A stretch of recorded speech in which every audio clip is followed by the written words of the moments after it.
Olá pessoal, tudo bem? Para quem já me conhece, eu me chamo Marcleiton Matos e para quem não me conhece, sejam bem-vindos a este canal. E hoje quero falar sobre algo muito importante. Gostaria de compartilhar isso com vocês sobre algo muito importante que marcou e marca a minha vida até hoje. E sei que ao abordar este assunto, como todas as vezes que falei algo referente a isso, ou cantei aqui no canal algo referente a isso, eu perdi alguns inscritos, o canal caiu, né? Depois voltou a ter a audiência que sempre teve, né? Caminhando para algo maior, mas isso pouco importa, né? Porque o que eu vou abordar aqui é algo muito maior, né? Não será constante, claro, é um canal, é um blog, né? Um canal é um blog, um canal que compartilho várias coisas com vocês, mas hoje eu gostaria de compartilhar isso porque eu passei o dia inteiro refletindo sobre isso, né? Eu até cheguei em casa, até fiz uma brincadeira com minha esposa. Disse a ela que estava completando 18 anos, que hoje eu estaria mais novo do que ela. Ela ficou sem entender. Aí eu falei que fazem 18 anos que eu me converti ao cristianismo, né? E eu fiquei meditando sobre isso durante o dia. Que aquele 5 de fevereiro de 2008, eu era um adolescente que nasceu em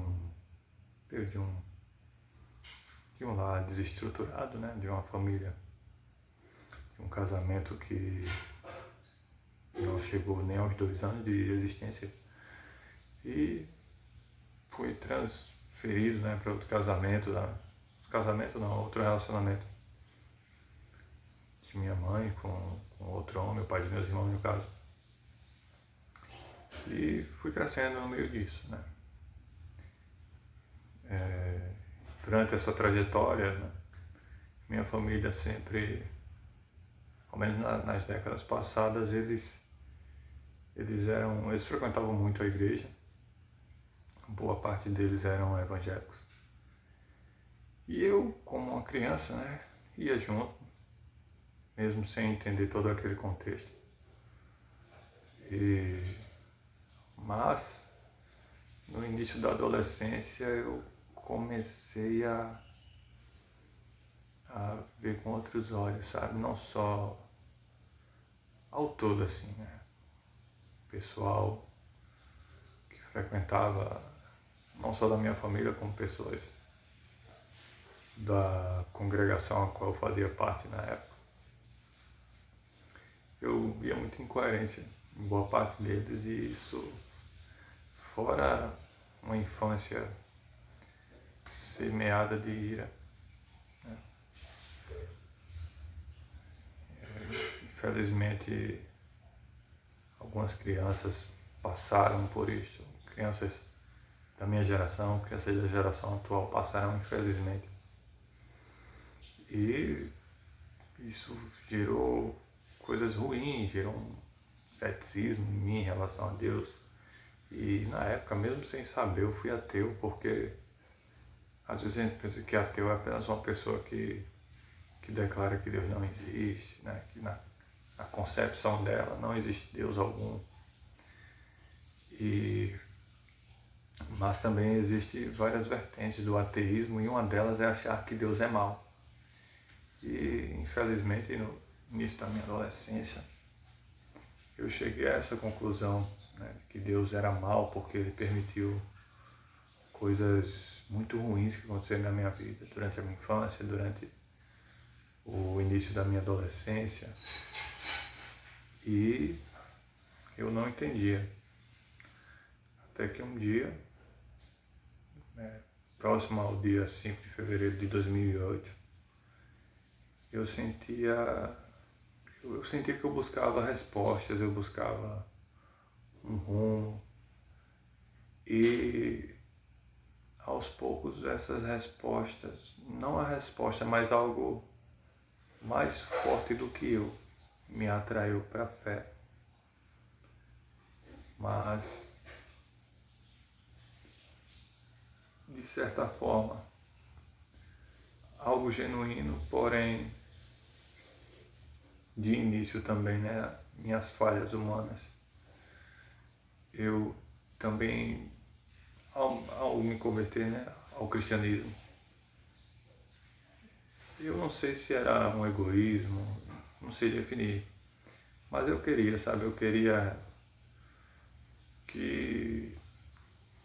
ver a salvação dos meus, queria ver a conversão dos meus, e orava muito por eles no início da caminhada, naquele dia 5, né? Aquele dia 5, um jovem que tinha tudo para ser um ateu convicto hoje, morrendo de vergonha ali no seu cantinho na igreja. Eu tinha uma certa timidez e eu lembro que o pregador da noite, ele fez o pedido, né, para a pessoa fazer uma confissão de fé lá na frente.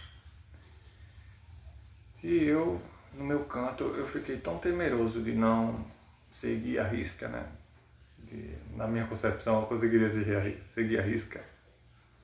Mas assim, eu fiquei tão temeroso de ir lá e não seguir em frente que ali no meu canto mesmo eu fiz, sabe? Eu digo, Senhor, hoje eu entrego minha vida a Ti, hoje eu Te aceito.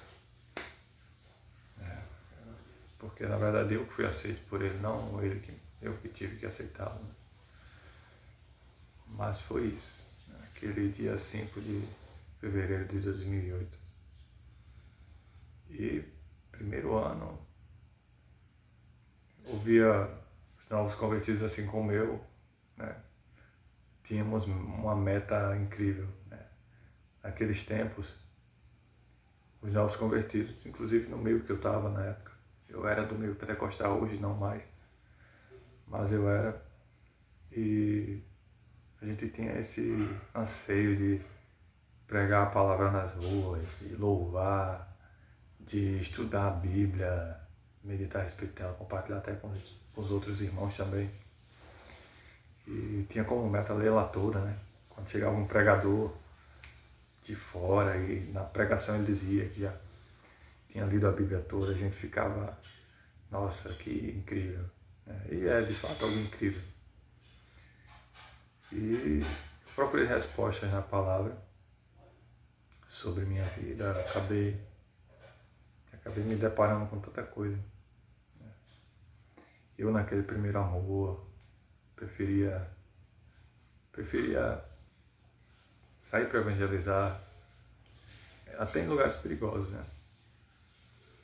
Do que passear com a família, por exemplo, para algum lazer, para alguma coisa do tipo. E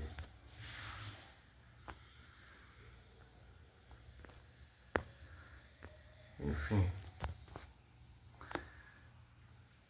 porém durante a caminhada, né, nesses 18 anos, aconteceram muitas coisas, né?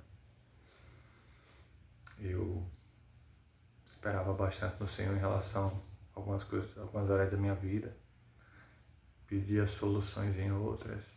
Né? Infelizmente, eu fui um jovem na época que não teve um aconselhamento, né? Muitos aconselhamentos. Tive poucos, né? Graças a Deus, esses poucos aconselhamentos, boa parte bem proveitosa. Mas, enfim, quanto mais aconselhado biblicamente um jovem, melhor. E acabei ficando entre a cruz e a espada. Eu vi que, infelizmente aqui na minha cidade, né, uma boa parte do movimento prefere o legalismo do que a palavra. E nisso, na época, eu desanimei bastante. Fora coisas que vinham acontecendo na minha casa, coisas que vinham acontecendo fora de casa, eu acabei desanimando e esfriei, né, a caminhada e fiquei, mas não voltei a ser como antes, não voltei a achar que Deus era mau, não voltei àquela inclinação, né? A incredulidade extrema. E pouco depois vi Deus concretizar uma coisa que eu dizia que era impossível. Uma pessoa vinha até me pedir perdão pelo mal que me fez. Aliás, vários males, né? E eu perdoei, né? Foi uma coisa assim inacreditável. Eu pensava que a pessoa tentaria fazer algo ruim, tentaria vir contra mim e fazer algo ruim no dia. E eu me preparei assim para me defender e contra-atacar. Mas a pessoa me pediu perdão. E eu sei que ali, independente de ter sido de coração ou não, eu sei que ali foi uma resposta do Senhor. E retornei, né, aos caminhos, levantei novamente, continuei caminhando, continuei procurando uma igreja bíblica. Nesse decorrer também estive diante de tantas coisas, de heresias, de pessoas que pregavam mentiras em púlpitos, completamente contra a palavra do Senhor. E aí chega aquela questão, você escolhe a Bíblia ou o que está sendo dito ali, né? E escolhi a palavra. Houve também momentos em que eu decaí na fé devido a minhas falhas humanas mesmo, como pecador que sou, devido a traições, devido a incoerências. Eu me deixei levar pelas emoções piores, quando a própria palavra de Deus diz que para não sermos escravos de emoções. Mas depois que me vi diante da queda, depois que a queda me mostrou quem eu sou, que eu nada mereço da parte de Deus, a não ser que seja pelo amor de Cristo, eu tive noção do quão pequeno eu sou. E pedi muita graça a Deus, pedi muito perdão. Ele me fortaleceu, Ele me redimiu. Ele foi a minha redenção, Ele preparou meu coração para enfrentar tempos difíceis, como um dos quais eu compartilhei aqui com vocês. E foi isso, né? Nesses 18 anos. A maturidade chega, né? Graças a Deus. Em relação à fé, sei que ainda tenho muito a aprender, sei que ainda tenho muito a buscar o Senhor. Mas estou firme não por mim, mas pela graça de Deus. Só cabe a mim ficar vigilante e perseverar pelo bem, né? E não se cansar de fazer o bem, embora seja muito difícil nos dias de hoje. Eu acredito que sempre deve ter sido, né? Mas nós vemos o cumprimento de algumas profecias. O amor de muitos realmente já se esfriou, né? E as pessoas estão cada vez mais difíceis. Mas só nos resta orar por elas e pedir força a Deus para colocar em prática tudo que Jesus nos ensinou, né? E é isso, pessoal. E se você está distante do Senhor, se você sente uma sede de Deus e dentro de você uma sede assim insaciável, procure Ele, peça a Ele para Ele direcioná-lo a uma igreja mais próxima à Bíblia e não mais próxima à sua casa. E é isso, né? Fique com Deus. Até o próximo vídeo, se bom Deus quiser. Tá bom? E obrigado por você que assistiu até aqui, por ter compartilhado comigo esse momento tão marcante em minha vida. Até mais.